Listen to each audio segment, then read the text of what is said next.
15% जो दंपति हैं वो इनफर्टिलिटी से जूझ रहे हैं। आखिर आईवीएफ है क्या? पेशेंट जो अपने आप कंसीव नहीं कर पा रहे हैं उनको एक कृत्रिम तरीके से हम प्रेगनेंसी दे रहे हैं। पहले भी बच्चे हो जाते थे, अब क्या अलग हो गया है? महिलाएं जो हैं अब देर उम्र में शादी करती हैं। पहला उनका फोकस रहता है कि हम अपना करियर बना लें। एग फ्रीजिंग का और स्पर्म फ्रीजिंग का चलन हो गया है। किसी को ट्यूमर है, किसी को यंग एज में कैंसर हो गया है, तो ये सारे रीजंस भी होते हैं फ्रीजिंग करने के लिए। पूरे जिंदगी की खुशी उसको जो मिल रही है ट्रीटमेंट से, जहाँ वो सारे रास्ते उसके लिए बंद हो गए हैं, तो cost doesn't matter I think. Welcome to C news Bharat podcast और मैं हूं आपके साथ ज्योति श्रीवास्तव। आज हम जिस विषय पर बात करने जा रहे हैं वो विषय बड़ा और महत्वपूर्ण है। देश में बड़ी संख्या में लोग इस समस्या से परेशान हैं। चलिए अब बिना देर किए आपको आज के विषय के बारे में बताते हैं। आज का विषय है आईवीएफ। नाम बहुत छोटा है लेकिन मायने बहुत बड़े। नव दंपतियों के लिए ये जो आईवीएफ की प्रक्रिया है ये वरदान साबित हो रही है और वर्तमान समय में आईवीएफ का प्रचलन तेजी से बढ़ रहा है। अब इसके बारे में हम आपको आईवीएफ से जुड़ी हर एक जानकारी साझा करेंगे और आईवीएफ को लेकर आपके मन में जितनी भी भ्रांतियां हैं उसको आज दूर करेंगे। इस वक्त हमारे साथ मौजूद हैं देश की जानी मानी अनुभवी आईवीएफ एक्सपर्ट और दीवा आईवीएफ लखनऊ की director doctor Vaishali Jain. Doctor Vaishali, आपको बहुत बहुत स्वागत है। Hello Jyoti, how are you? I am fine. IVF जो है काफी प्रचलन में है। आखिर आईवीएफ है क्या? देखिए, आईवीएफ इन विट्रो फर्टिलाइजेशन या आम भाषा में इसको टेस्ट ट्यूब बेबी बोलते हैं। ये एक तरह की कृत्रिम प्रक्रिया है जिसमें एक महिला का अंडाणु बाहर निकाल देते हैं उसको एक पेट्री डिश में टेस्ट ट्यूब में उसके शुक्राणु के साथ उसको वो मिक्स करके एंड फिर एक बेबी डेवलप होता है, एम्ब्रियो डेवलप होता है और वो करने के बाद उसको उसकी बच्चेदानी में डाल दिया जाता है। तो IVF is a part of assisted reproductive technique. एक जिस तरह से हम पेशेंट जो अपने आप कंसीव नहीं कर पा रहे हैं उनको एक कृत्रिम तरीके से हम प्रेगनेंसी दे रहे हैं। पहले भी बच्चे हो जाते थे, अब क्या अलग हो गया है? आप बताइए क्या अलग हो गया है? हमारा सबसे पहला जो रीज़न है वो लाइफस्टाइल। जो हम लोग के लाइफस्टाइल में जो चेंजेस आए हैं, स्ट्रेस बढ़ गया है, जो लोगों का रहन सहन है उसमें बहुत बदलाव आए हैं, तो that is one of the common factor. दूसरा है social changes, social scenario change हो गया है। महिलाएं जो हैं अब देर उम्र में शादी करती हैं। पहला उनका फोकस रहता है कि हम अपना करियर बना लें, पढ़ाई भी बहुत अच्छी तरह कर रही हैं, तो लेट एज में मैरिजेस हो रही हैं। लेट एज में वो सोचती हैं कि वो प्रेग्नेंट हो, जहाँ पहले 20-22 साल में वो लोग प्रेग्नेंट हो जाते थे, आज वो 30-35 साल में वो सोच रहे हैं कि हम प्रेग्नेंट हो जाएं। थर्ड, एनवायरमेंटल फैक्टर्स बहुत हैं। हर चीज़ पॉल्यूशन और जो बहुत सारे रेडिएशन एक्सपोजर, क्लाइमेटिक चेंजेस और जो क्या कहते हैं मिलावट, आप कहेंगे कि खाने पीने से लेके हर चीज़ में आजकल मिलावट है। तो जो आज की जनरेशन जो अब की यंग जनरेशन है वो इस फेज से गुजरी है, इस वजह से ये चेंजेस हैं। और उसके अलावा तो बाकी जो पहले फैक्टर थे उसके अलावा लाइफस्टाइल डिजीज़ बहुत आगे। पॉलीसिस्टिक ओवेरियन डिजीज़ आपने सुना होगा, एंडोमेट्रियोसिस सुना होगा, ओबेसिटी है, ये सारी चीज़ें जो हैं ये बहुत कॉमन फैक्टर है जिसकी वजह से आईवीएफ के रेट्स अब ज़्यादा बढ़ गए हैं। आईवीएफ की सफलता की गारंटी कितनी है? गारंटी तो देखिए किसी भी चीज़ की नहीं होती है, लेकिन आई वुड से कि it's a boon for the couple जो कंसीव नहीं कर पा रहे हैं। जो आप ये समझिए कि जहाँ इंडिया में दो चीज़ें हैं, एक तो पॉपुलेशन बहुत ज़्यादा है, तो एक तरफ 15% जो दंपति हैं वो इनफर्टिलिटी से जूझ रहे हैं और दैट इज़ अ स्टिग्मा। बांझपन, जो इनफर्टिलिटी को हम स्पेशली कहते हैं बांझपन, तो वो एक स्टिग्मा है सोसाइटी में। कहीं ना कहीं ये चीज़ें अफेक्ट कर रही हैं फीमेल्स के सोशल स्टेटस को भी, और साइकोलॉजिकली भी वो लोग अफेक्ट होते हैं। तो सक्सेस रेट तो मैं कहूँगी कि पहले से बहुत बेटर हो गया, बिकॉज हमारे पास डिफरेंट तरीके की टेक्निक्स आ गई हैं। पहले जहाँ से 20 से 30% था 1971 में, पहले जब लूजी ब्राउन पैदा हुए थे, उसके बाद से अब तो बहुत चेंजेस आ गए हैं, और अच्छे सेंटर्स में 70% to 80% तक भी सक्सेस रेट है। क्या आईवीएफ ही अब संतानोत्पत्ति का सबसे समाधान केवल एक यही बचा है, क्योंकि मैक्सिमम लोगों में प्रॉब्लम्स देखी जा रही हैं? आई वुड से कि अभी भी आईवीएफ जो है एक and point of the treatment है। कुछ महिलाओं में या कुछ दंपतियों में वो फर्स्ट स्टेप होगा, लेकिन अब असिस्टेड रिप्रोडक्टिव टेक्निक्स में आपका केवल ये नहीं है कि आईवीएफ ही है। आईवीएफ के अलावा भी बहुत सारे ट्रीटमेंट्स होते हैं, जैसे फॉलिकुलर मॉनिटरिंग होती है, इंट्रायूट्राइन इंसेमिनेशन एक छोटा प्रोसीजर होता है। लेकिन कुछ पेशेंट्स में जब सारे रास्ते ख़त्म हो जाते हैं तो IVF becomes the last option, but it is a good option because अब सक्सेस रेट बेटर है। बच्चा पैदा ना होने की स्थिति में ज़्यादा जिम्मेदार कौन होता है, माता या पिता? ये कहूँगी कि 1/3 मेल पार्टनर इन्वॉल्व है, 1/3 फीमेल है, एंड 1/3 में अनएक्सप्लेन इनफर्टिलिटी होती है, जिसमें हम कोई भी जितनी जांचें अवेलेबल हैं उसके बाद भी हम पिन पॉइंट नहीं कर पाते हैं कि क्या रीज़न है। तो male and female partners are equally responsible. आजकल बांझपन के कारण क्या है? बांझपन के कारण तो देखिए फीमेल फैक्टर है, मेल फैक्टर है। अगर आप स्टडीज़ देखेंगे तो एज़ पर WHO जो आदमियों के शुक्राणु हैं उनकी संख्या धीरे धीरे कम हो रही है। वही जो मैंने इतने फैक्टर्स आपको बताए हैं कि एनवायरमेंटल फैक्टर, लाइफस्टाइल और सोशल फैक्टर्स, ये सारे फैक्टर्स कंट्रीब्यूट कर रहे हैं। इसके अलावा मेल फैक्टर्स में आपका स्पर्म काउंट्स कम हो गए, स्पर्म की मोटिलिटी कम हो गई, मॉर्फोलॉजी कम हो गई। ऐसे फीमेल्स में 2 बड़े फैक्टर्स होते हैं जो कंट्रीब्यूट करते हैं प्रेगनेंसी में। एक तो अंडा बनना चाहिए और एक ट्यूब्स खुली होनी चाहिए। तो अगर मान लीजिए अंडे नहीं बन रहे हैं या कम बन रहे हैं या ट्यूब्स ब्लॉक्ड हैं तो इनफर्टिलिटी होगी। उसके अलावा माइनर फैक्टर जैसे फाइब्रॉइड हो गया, पॉलिप हो गया, सिस्ट हो गया, तो ये छोटे फैक्टर्स हैं। पीसीओडी एक बहुत बड़ा रीज़न समझ में आ रहा है जिसकी वजह से अंडे नहीं बनते हैं, और एक एंडोमेट्रियोसिस भी आजकल एक कॉमन प्रॉब्लम है जिसकी वजह से इनफर्टिलिटी कॉमन हो रही है।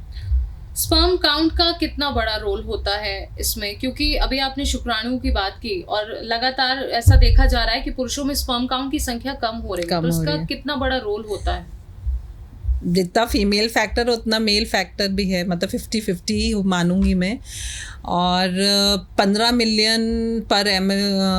मिलियन काउंट्स पर ml उन्होंने एज़ पर WHO है, और 5 मिलियन के बाद तो हम लोग पेशेंट को कहते हैं कि मतलब आप आईवीएफ ही कराइए, और 15 मिलियन को इम्प्रूव करने के लिए पहले दवाइयाँ दी जाती हैं।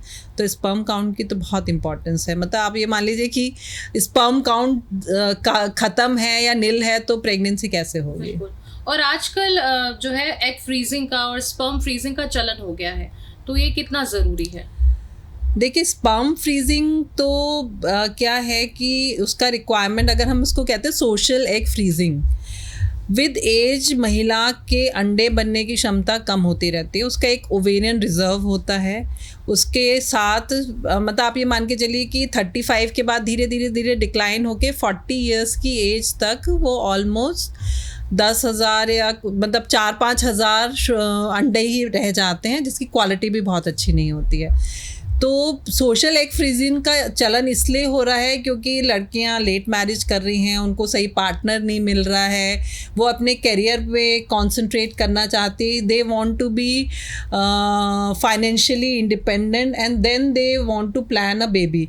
लेकिन जब वो प्लान करने का सोचती हैं या जिस लेवल पे वो आती हैं, तब तक उनके ओवेरियन रिजर्व की वजह से अंडे कम हो जाते हैं।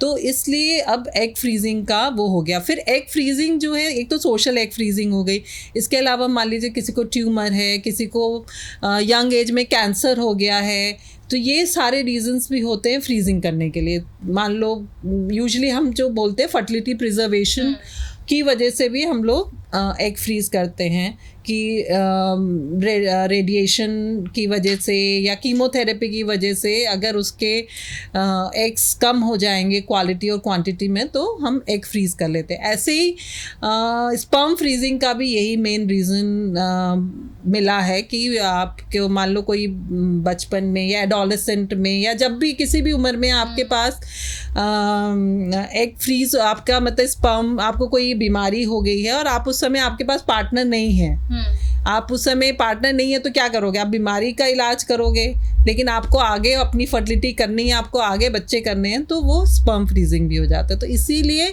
सोशल एग फ्रीजिंग अलग है और इसके अलावा फर्टिलिटी प्रिजर्वेशन के लिए हम लोग बहुत बार स्पर्म एंड एग्स फ्रीज कर रहे हैं। लोग कहते हैं आईवीएफ करा लो, जुड़वा बच्चे हो जाएंगे, और अक्सर ऐसा देखा भी गया है कि कुछ लोगों ने आईवीएफ कराया है और उनके ट्विंस हुए हैं, तो क्या ये वाकई सच है? एक्चुअली जुड़वा बच्चे तो नहीं कहेंगे, जब हम इंडिया में तो अभी कोई रूल ऐसा नहीं आया है, लेकिन आप अगर बाहर की बातें करें तो वो सिंगल एम्ब्रियो ट्रांसफ़र होता है वहाँ पे, तो वहाँ पे तो रूल है कि सिंगल एम्ब्रियो ट्रांसफ़र होना है। इंडिया में भी ऐसा कोई रूल नहीं है, लेकिन हम जब 2 एम्ब्रियोज डालते हैं तो सक्सेस रेट हमारा बेटर होता है। तो वो 2 हम डालते हैं तो कभी कभी वो दोनों डेवलप हो जाते हैं, कभी वो एक डेवलप होता है। तो इसीलिए हमारा जो है ट्विन प्रेगनेंसी आईवीएफ में इंडिया में ज़्यादा कॉमन है एज़ कम्पेयर टू विदेशों में। वहाँ पे वो लोग 3 साइकिल 4 साइकिल भी कराने से हिचकिचाते नहीं हैं। That is all covered under जो भी उनका सिस्टम होता है, तो इसलिए वहाँ पे सिंगल एम्ब्रियो डलता है। जैसे अगर आप मुझे यूके की बात करें तो वहाँ पे सिंगल एम्ब्रियो डलता है। इंडिया में हम लोग to increase the success rate हम ट्विंस मतलब 2 एम्ब्रियोज डालने का कोशिश करते हैं, जिससे कि कम से कम 2 नहीं तो 1 तो डेवलप हो ही जाए। क्या मनचाही संतान भी आईवीएफ से पॉसिबल है? भ्रूण लिंग की जांच करना कानूनन अपराध है इंडिया में। तो इंडिया में तो इट्स नॉट लीगल।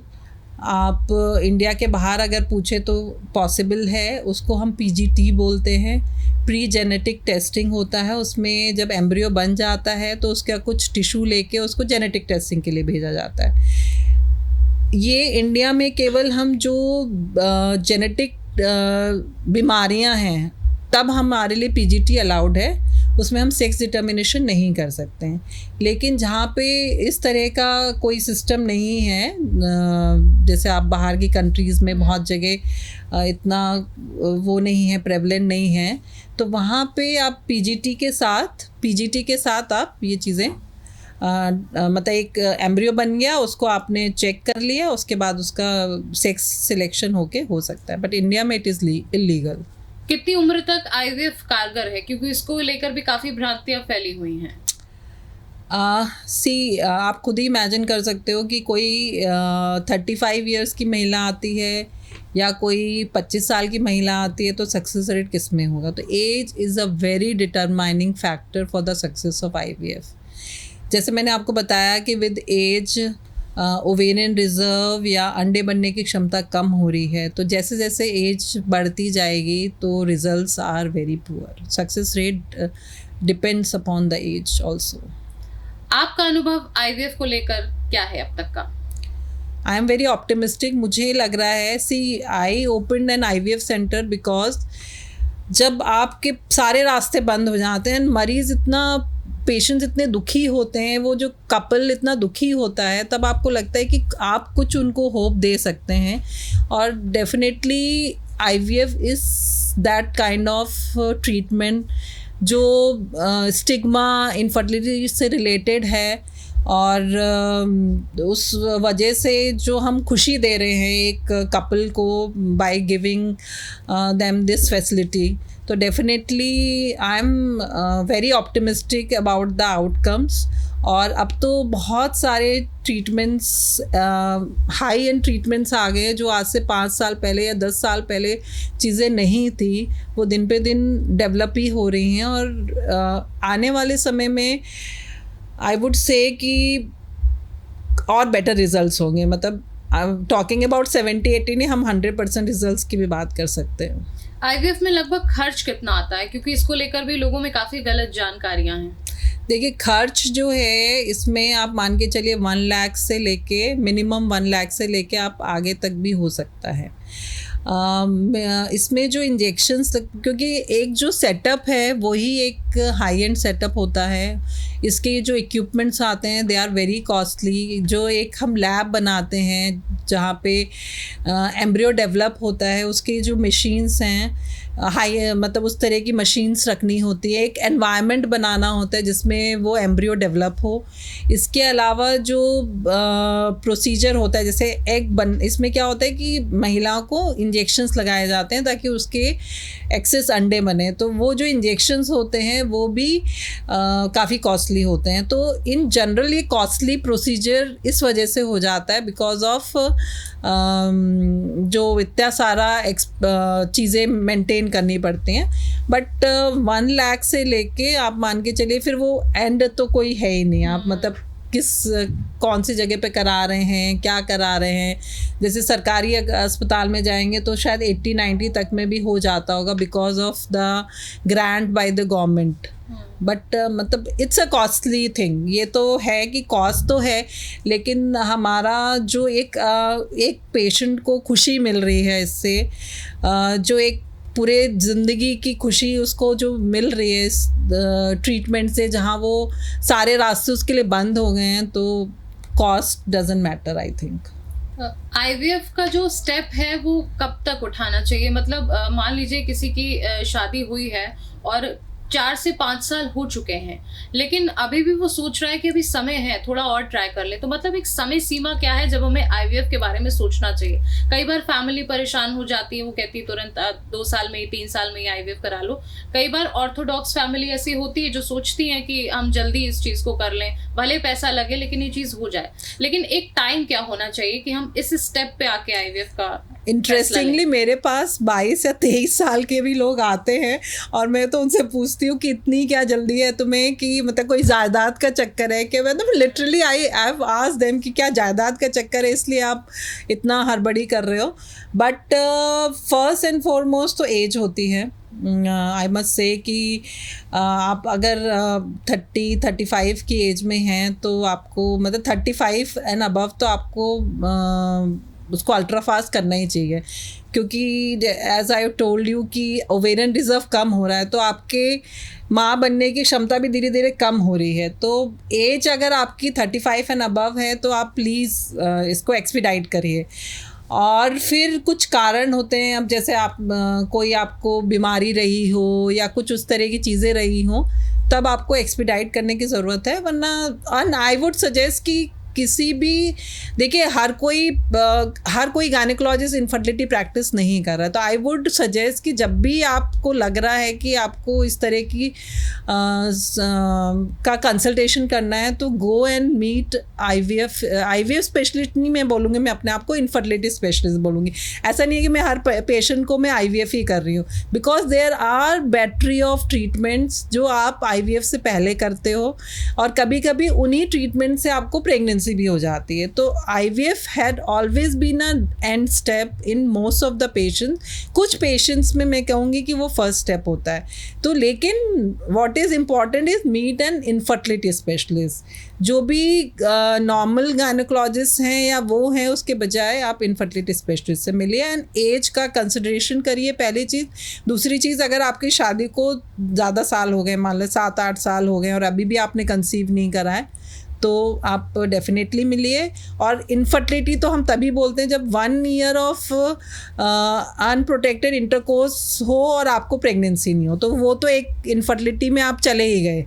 तो जैसे अगर आपको लग रहा है कि आपने 1 साल अनप्रोटेक्टेड इंटरकोर्स करा है और उसके बाद भी आपको प्रेगनेंसी नहीं हो रही है, तो आपको विशेषज्ञ से मिलना चाहिए। एक लास्ट क्वेश्चन, मान लीजिए किसी महिला को PCOD है और उसकी ट्यूब में कोई ब्लॉकेज भी नहीं है और एग्स भी बन रहे हैं, लेकिन हस्बैंड की स्पर्म काउंट कम हो, तो क्या उस महिला की प्रेगनेंसी या कंसीव ना होने का कारण उसका PCOD ज़्यादा हो सकता है या फिर हस्बैंड का स्पर्म काउंट ज़्यादा हो सकता है? मतलब दोनों ही केसेस में क्या मेन कारण हो सकता है कंसीव ना होने का? देखिए ये तो बहुत ही वैसा क्वेश्चन है, इसमें दोनों ही वो है।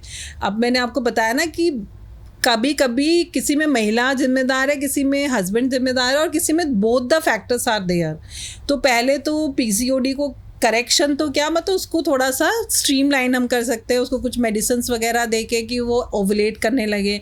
हस्बैंड्स को कुछ दवा दे के हम उसके स्पर्म्स काउंट इम्प्रूव करने की कोशिश कर सकते हैं। तो मैंने जो बताया कि बोथ आर इक्वली इम्पॉर्टेंट, और आप किसी एक को कि महिला का और हस्बैंड का आप अलग अलग नहीं कर सकते हैं उसको।